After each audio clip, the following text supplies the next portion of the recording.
Rumah Hintaran itu sendiri adalah akumulasi dan aktualisasi dari tulisan-tulisan saya di masa lalu sebenarnya. Jadi suatu saat ketika saya punya kemampuan, saya memang ingin membuat sebuah institusi belajar yang memang mengencourage anak-anak muda untuk kembali ke akarnya, belajar dari akarnya, kemudian tumbuh batangnya, tumbuh daunnya, tumbuh segala-galanya gitu kan. Nama saya Gede Kresna, saya lahir di Singaraja, sekolah di desa di SD nomor 1 Tamblang, terus kemudian SMP-nya di Singaraja, SMA Singaraja, kemudian kuliahnya arsitektur di Jakarta.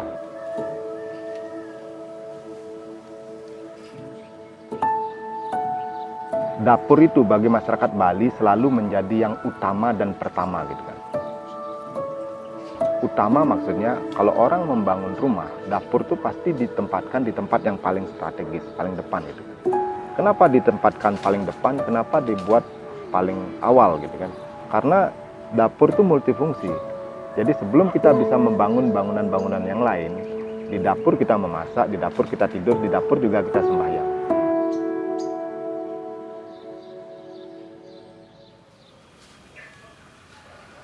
Rumah Hintaran sendiri kan sebenarnya studio arsitektur gitu kan.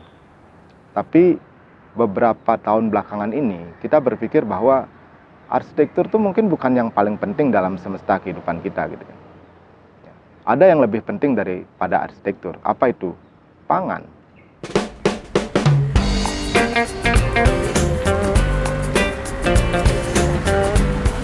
Dari ke pasar itu kita pergi ke pasar buku tambahan karena ada bahan spesifik yang kita perlukan. Jadi kalau ada tamu di pengalaman rasa untuk dining atau cooking class gitu, baru kita perlu ke yang lebih lengkap itu ke Sangsir atau ke pasar di Singaraja. Babi hitam? Daging babi hitam ini spesial sekali karena tidak banyak orang yang masih menjual daging babi hitam.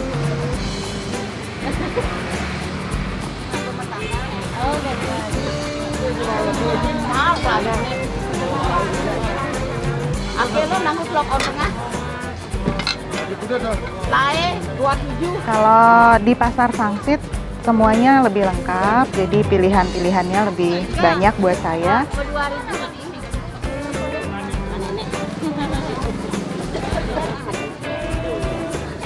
Kalau di pasar Kubu Tambahan itu untuk sehari-hari masih bisa.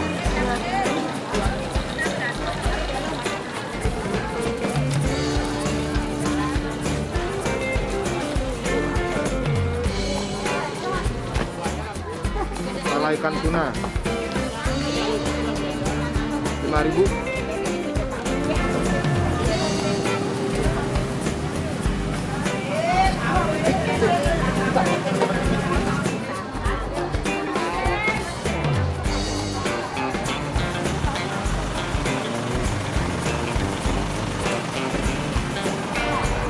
Itu 6.000 biasanya nih. Oleh radio.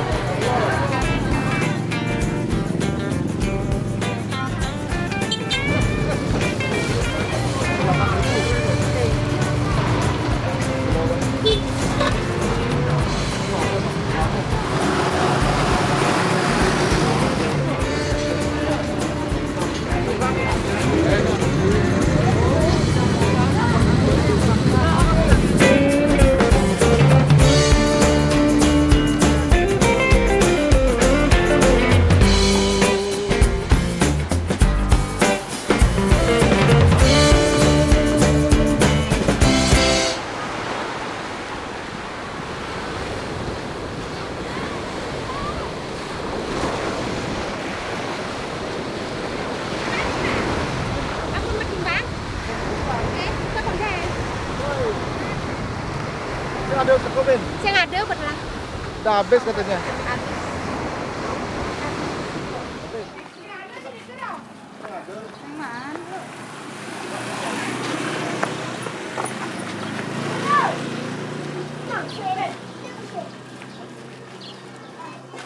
Nah, ini gimana kenyar Pak? Oh, ini jadi ini. Berbakatan ini.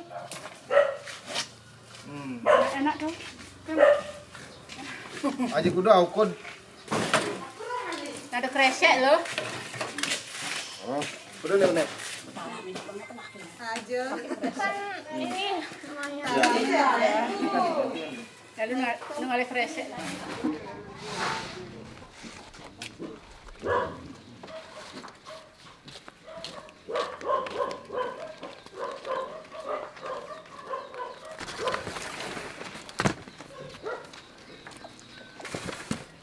Dicek ya.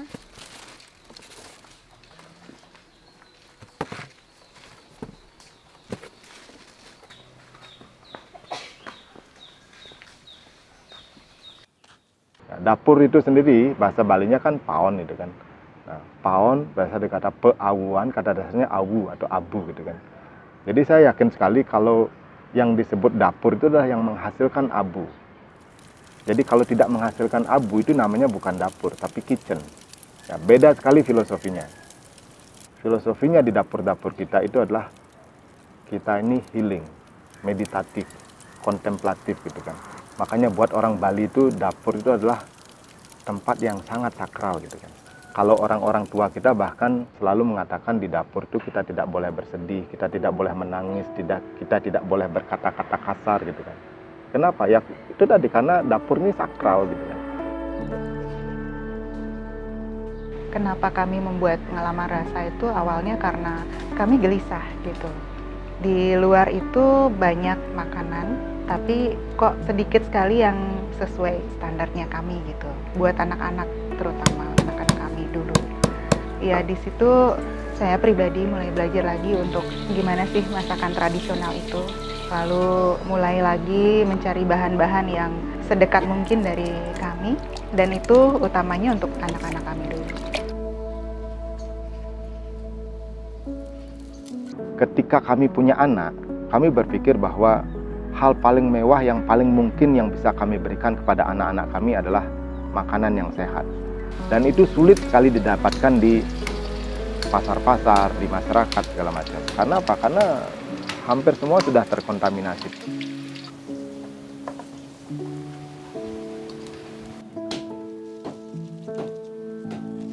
Karena kita concern di pangan, kita ingin mengkaitkan kerja-kerja arsitektural kita dengan kerja-kerja pangan gitu kan. Kalau anak-anak magang kita di sini selalu kita awali dengan bekerja di dapur dulu. Beres dulu kalian bekerja di dapur, baru kemudian mengerjakan yang lain-lainnya. Gitu. Nah ini anak arsitek yang ikut memasak. Jadi semuanya harus bisa memasak dulu. Gitu. Memasak yang proper loh. Memasak nasi dengan kukusan, yang gitu-gitu. Pangan jauh lebih penting daripada arsitektur. Makanya sejak 5 tahun yang lalu kita shifting nih. Kita mendedikasikan lebih banyak waktu kita untuk pangan. Kalau di pengalaman rasa itu pembedanya sebetulnya ada di bahan. Jadi bahan bumbunya selalu kami pilih yang terbaik seperti bawang putih lokal. Lalu garamnya juga garam laut, garam Bali, juga kencur dan jahenya kami gunakan yang lokal. Jadi rasanya lebih intens walaupun ukurannya lebih kecil.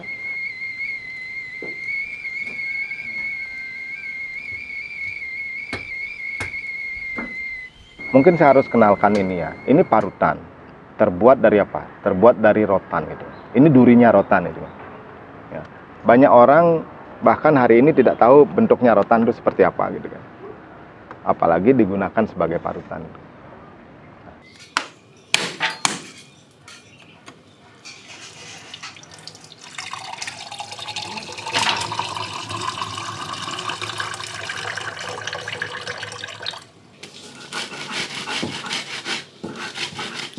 Apa sih istimewanya parutan rotan ini? Kalau kita memarut dengan parutan rotan ini, hasil parutannya itu akan teroksidasi lebih lama daripada kelapa yang kita parut dengan metal.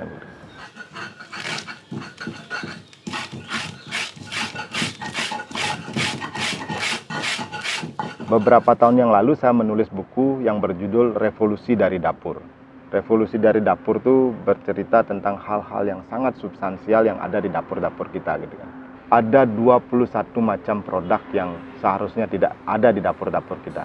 Salah satu yang semestinya tidak ada di dapur kita adalah minyak sawit. Bayangkan aja, kalau semua minyak sawit yang ada di dapur-dapur masyarakat kita sekarang digantikan dengan minyak kelapa. Kelapa gampang sekali kita peroleh di masyarakat. Hampir semua masyarakat masih bisa membuat minyak kelapa. Terus hasil-hasil turunannya minyak kelapa juga banyak sekali. Sisa-sisa pembuatan minyak kelapa juga banyak sekali untuk pakan ternak, untuk pupuk, untuk dan sebagainya. Ya, jadi itulah bonusnya dengan kita menggunakan minyak kelapa. Lagi pula ya minyak kelapa itu lebih sehat juga, lebih enak juga makanan dengan minyak kelapa kan. Kalau untuk sesuatu yang enak dan sehat harus dibayar dengan harga sedikit lebih mahal, kenapa kita tidak mau? Saya sebetulnya mengadopsi cara menyajikan makanan itu seperti restoran Prancis. Jadi semuanya harus saya ceritakan. Menunya itu untuk welcome drinknya kami siapkan frangipanitti. Jadi jadi bunga Jepun yang diseduh lalu dibuat jadi es teh. Dan selain itu juga tamu mendapatkan pengetahuan baru seperti dari bahan-bahan lokal yang ada di kita, lalu juga cara memasak. Selain itu juga alat-alat yang kami gunakan itu masih yang sangat tradisional, jadi mereka bisa lihat sendiri seperti apa cara memasaknya.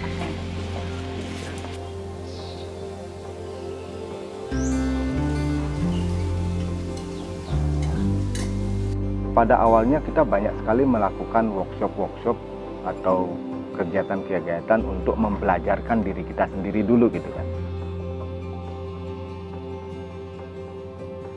Apa itu workshop-workshopnya? Workshop membuat minyak kelapa, gula merah, menganyam, yang gitu-gitu. Setiap kali kita mengunggah kegiatan-kegiatan kita, banyak sekali orang tertarik gitu kan.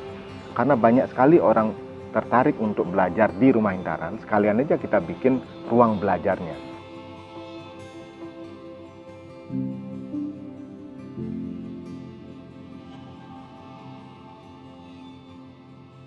Jadi Nimbas Rama itu sebenarnya adalah ruang belajar pengetahuan dan keterampilan tradisional gitu.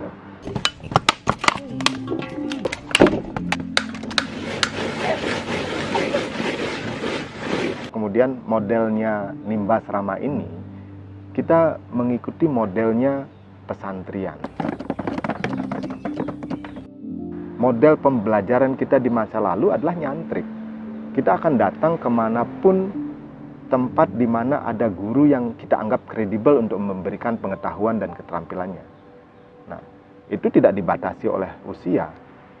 Ya, siapapun boleh belajar di sana, menginap di sana, tinggal di sana gitu kan. Nah, mempelajari hal-hal yang sangat sederhana.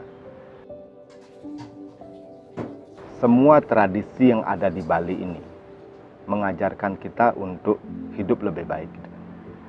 Ya, semua persembahan yang kita berikan kepada yang di atas ini adalah representasi apa yang harus kita jaga. Gitu. Pesan-pesan itu semuanya tidak tersurat, tapi tersirat. Gitu.